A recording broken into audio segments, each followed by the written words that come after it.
Hello, today I'll show you how I make my potting soil mix. I'm using peat moss or sphagnum, and also I'm adding chicken manure. Both of these I purchased from the local store. As you see, the regular potting soil is kind of made of dust and dirt, and I'm also adding the previous mixture that I made a few weeks ago.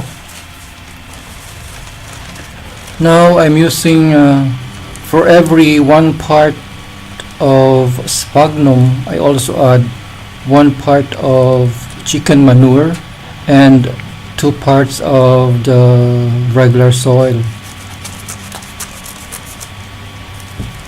I was shooting this inside the garage, but then I need light, and I don't have the sufficient light to cover the filming, so I have to pull back and outside the garage. But then it's so hot, I just have to place the thing in between outside the garage and just enough for me to get the lighting from the sun.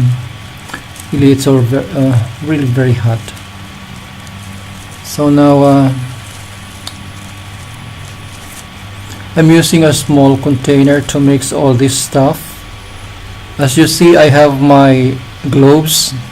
This is the answer on the previous video that I posted a while ago. Since I will be handling chicken manure, I really need to use gloves. Have to mix the soil with my hand.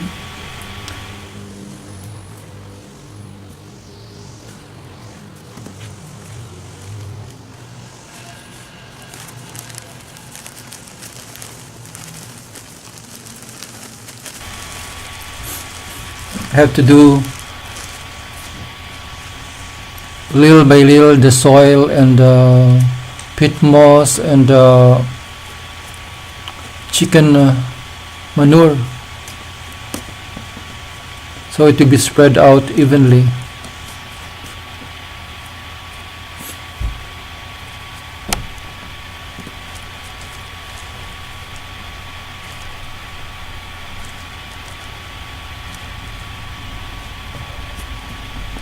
I have to make sure that all 3 components will be mixed together, and here we have, I'm done with the mixing, and then I have to transfer them to the pots that I have.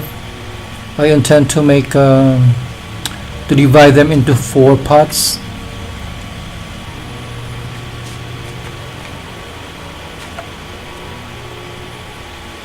I think the mixture is just sufficient to cover 4 pots. I was able to use more than 1/2 of the peat moss plus 1/3 of this chicken manure for the soil that I used. I observed on my pot, on my previous plants, that the planters that I have, the soil is always dry, so I have to add peat moss, because peat moss will actually help the soil retain moisture, which is good for the roots. Even if I water the plant every day, in the afternoon I would observe that the soil has become like so dry, and it sometimes there's crack on the surface of the soil. I'm just wondering, but the soil is not very good, so I have to add more manure and peat moss. Now that we're done transferring, I have to place some water and test if it will really retain moisture content, and I will let this potting soil mix stay for about 2 days, and then inspect this and check out if it really retained moisture. before I transplant my vegetables. So see you guys. Check out more videos on the left side of the screen, on top and bottom, and show us your support by hitting the subscribe button on the right.